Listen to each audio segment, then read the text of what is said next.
time to be with us today. I'm just going to give some shape to how the next few weeks, months will look for the lower sixth.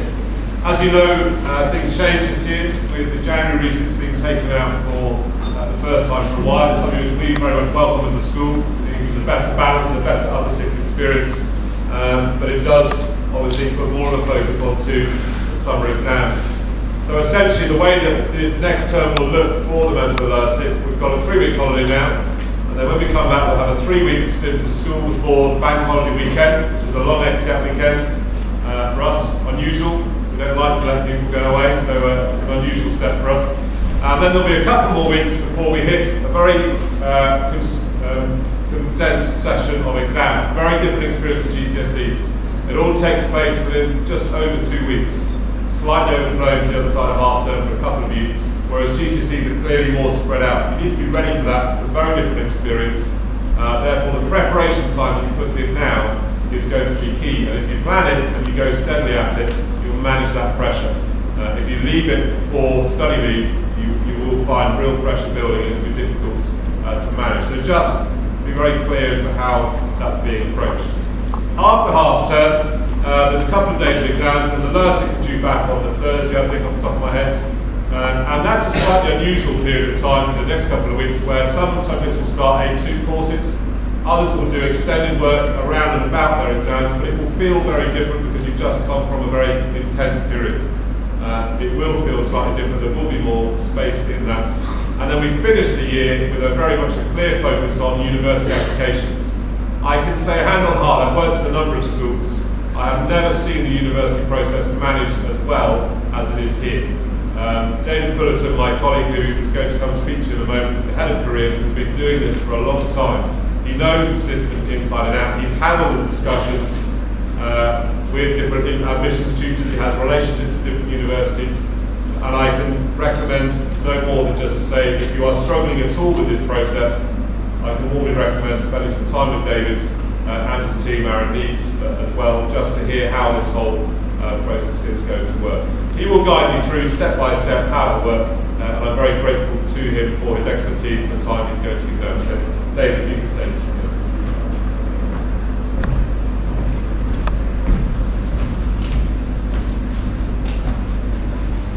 Well, good morning, ladies and gentlemen, and as Mr. Salisbury has said, I'm going to talk to you today about university admissions and how we handle the process here at Dean Close. For those of you that don't know me, I came to Dean Close in 1995 to be Head of Modern Languages. I relinquished that post in 2006 in order to take over as Head of Careers, and I've been in charge of university entrance since 1998, so that's 15 years now. And I'm assisted in that by Mr. Needs, Mr. Aaron Needs and Miss Georgina Hildick-Smith. Miss Hildick-Smith is in charge of Oxbridge and international applications. Mr. Needs helps me with the checking of UCAS forms. This is probably quite a good time to be applying to university, despite, maybe because of, the tuition fee rise of last year. As one of the positive effects seems to have been to reduce the numbers applying. Last year, for example, there was a drop in applicant numbers of around 7%. 20% of universities have seen a drop of 15% or more. 3/4 of Russell Group universities have their numbers dropping. Liverpool by 11%, King's College London by 10.7%, Warwick and Manchester by 10.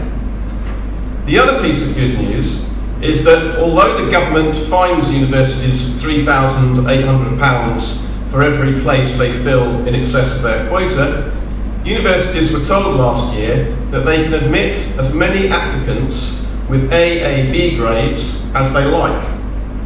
This year, that will change to ABB. It has been noticeable this year that universities such as Bristol and Exeter have been taking or making far more offers to our applicants.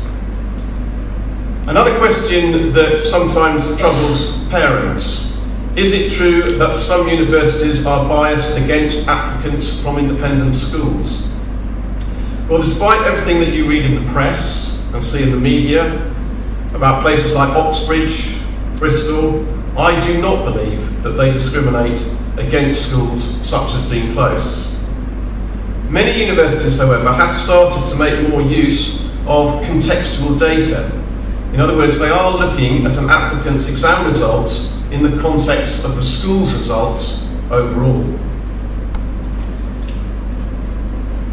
My talk today is going to take you through the UCAS applicant journey, which you will find on page 7 of this UCAS parent guide. Now, the first thing I have to do is apologise for the fact that what you've got here is a photocopy of the 2013 guide. The 2014 one, which is the one that you need, is actually being published by UCAS today. They therefore said they couldn't get them to us on time. As soon as they arrive in school, they will be posted out to you. So it's a much sort of nicer, glossier brochure. You've got a photocopy. I apologise for that. I shall spend most of my time talking about steps 1 and 2 of the applicant journey, with a few words about finance when it comes to step 6. So, step 1, choosing courses, and what have the scholars been doing so far, and how will we be helping them over the coming months?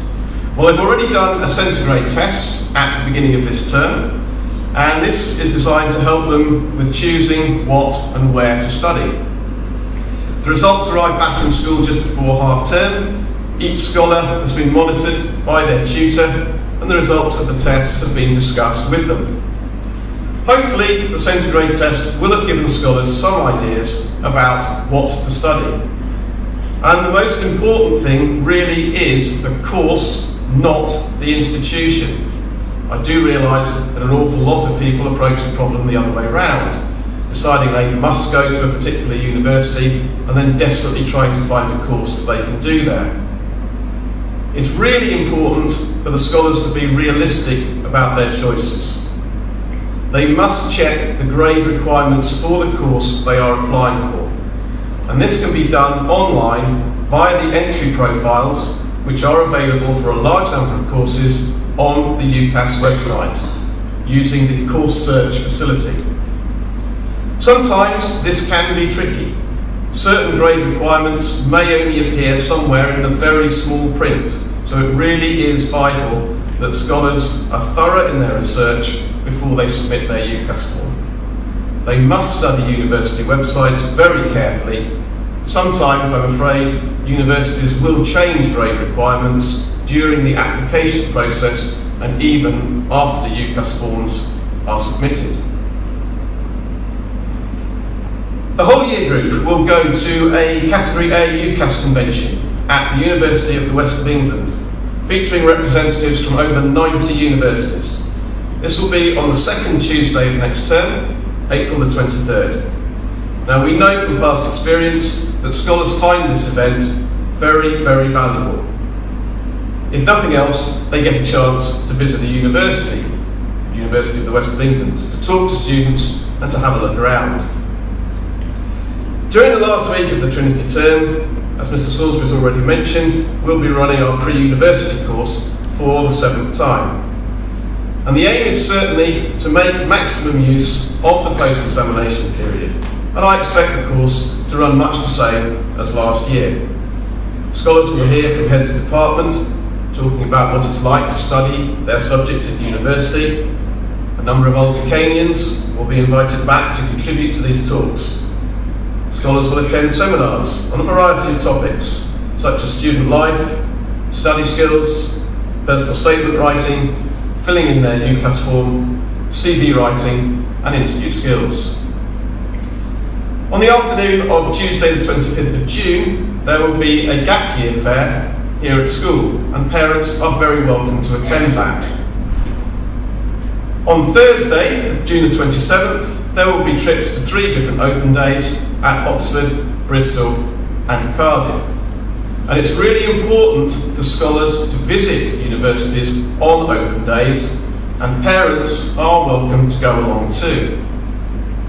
You can get details of these from the centigrade booklet or the website opendays.com. Nowadays it is nearly always necessary to book places in advance. we do allow scholars 2 university visits during term time in the lower 6th, and holidays are of course also a good time to visit. Scholars unable to attend Open Days this year will always get the chance to do so after they've submitted their UCAS form, as the universities they put on their forms will normally invite them to visit early in 2014. So, moving on to step 2 of the applicant journey, namely applying yourself. When they return to school in the upper 6 in September, the scholars will be given their predicted grades. These are usually the grades which will appear in the reference on the UCAS form. Now this is quite late in proceedings, so this is why scholars must be realistic up to this point, so they don't get too much of a shock in September when they get their predicted grades. Because the predicted grades are of course closely linked to performance at AS level, as an AS level is 50% of an A level. Experience tells us that AS results are not likely to go up by more than 1 grade when converting to a full A level, and they can of course go down. Applicants only fill in on their UCAS form grades for all exams which have been certificated. Here at Dean Close, we do not certificate AS results, so the scholars will not have to put their AS results on their form. However, universities will expect us to give a predicted grade in the AS subject which the applicant has given up at the end of the lower 6, and some, most importantly Cambridge, will also ask for module results. More and more universities are now making use of A-star grades as part of their offers, and my guess is that that is only going to increase. All UCAS forms are filled in online. There's much that is very straightforward, such as all the personal information, exam results at GCSE. Applicants are able to apply for up to 5 universities. They are protected by invisibility of choice. In other words, the other universities do not know where else the applicant has applied. There must be consistency of course, as the applicant can only write 1 personal statement. So I'm afraid you cannot apply, just to take an extreme example, for psychology at Birmingham and geography at Manchester, because you can't do that in 1 personal statement. Medics, dentists, vets can apply to 4 courses, but they can list 1 other different course without prejudicing their application. And mention of those courses leads me on to the fact that some courses, like those courses, medicine, dentistry, veterinary science, do require some work experience. It's absolutely vital. And this should be done during holiday time rather than during school time. And it needs to be organised by the scholars themselves. But the school can help out by providing some contacts. Again, back to the UCAS form, there was some controversy a few years ago about the introduction of a parental background question, asking whether or not the applicant's parents had been to university. However, let me reassure you by saying that applicants can answer this question by simply putting "don't know." Or they could put "I would prefer not to say." The hardest part of the form is undoubtedly the personal statement. There is a very useful video on the UCAS website to help you with this. But the key thing is explaining the choice of course. This isn't the part of the form where parents can give most help, and I would certainly encourage you to keep badgering your offspring throughout the summer holidays to get their personal statement finished before September.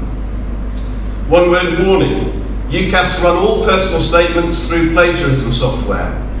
Instances of plagiarism are reported to the applicant's universities.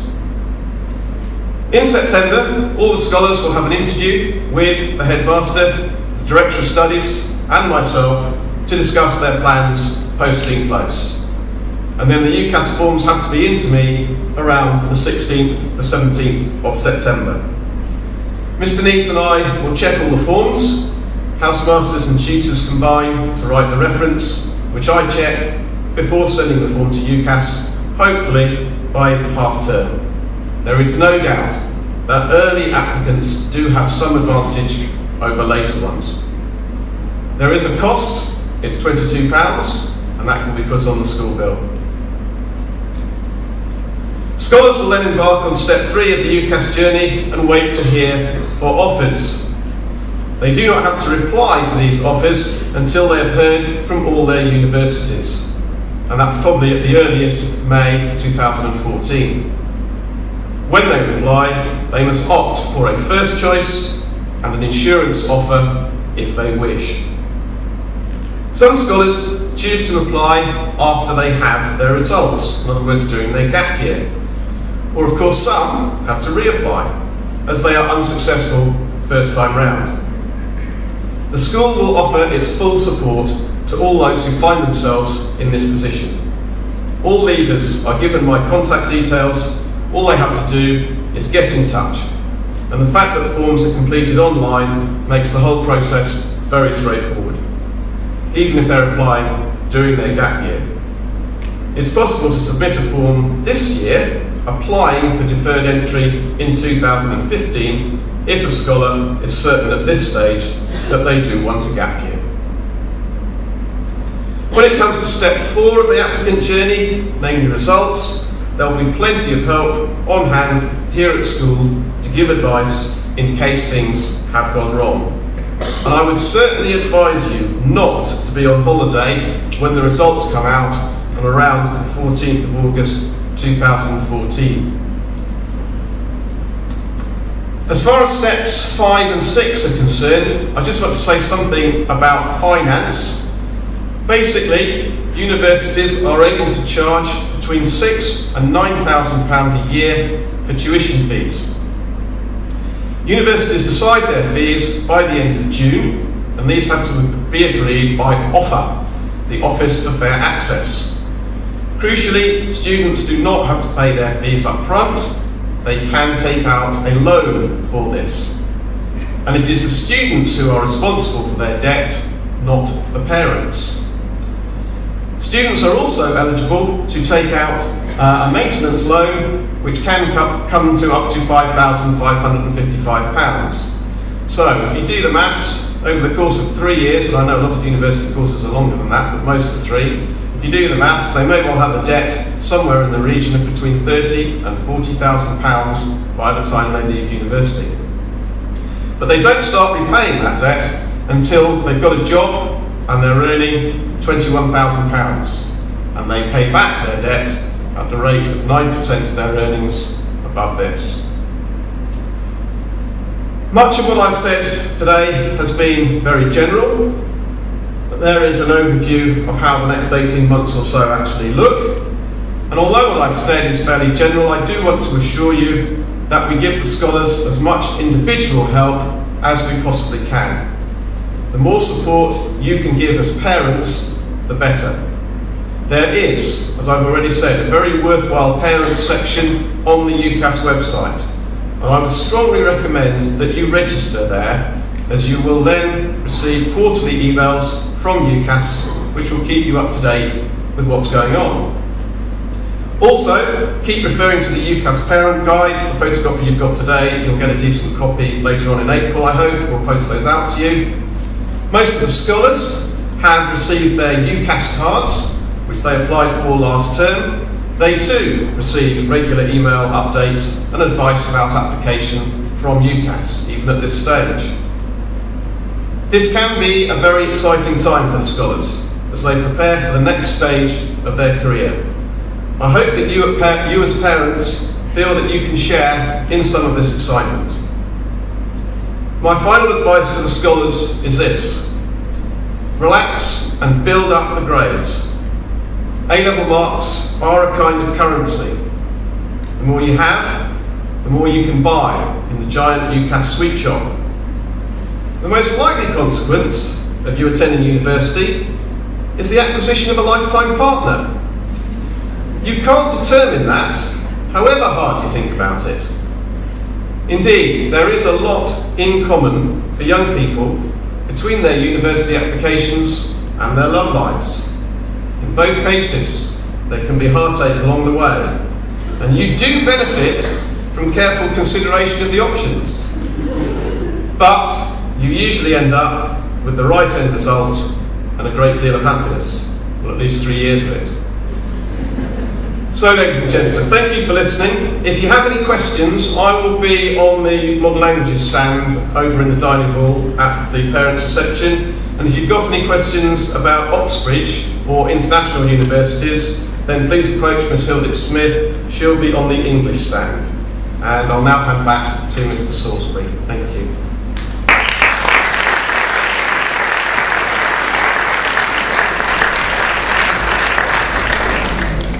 Just having a couple of items of housekeeping. Firstly, if you are planning or you think you're going on the Gold DME exhibition leaving today, please can you just stay behind for 2 minutes for a quick update on where we are with that.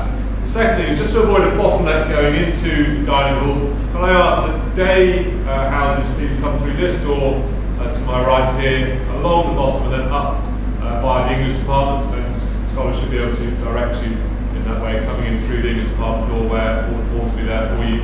For boarding parents, can I ask you to come out through the top doors and in through the normal double doors at the top, so you're able to pick up your things quickly. I wish you all a very good break. I hope it's a mixture of rest and work, and thank you for joining us today.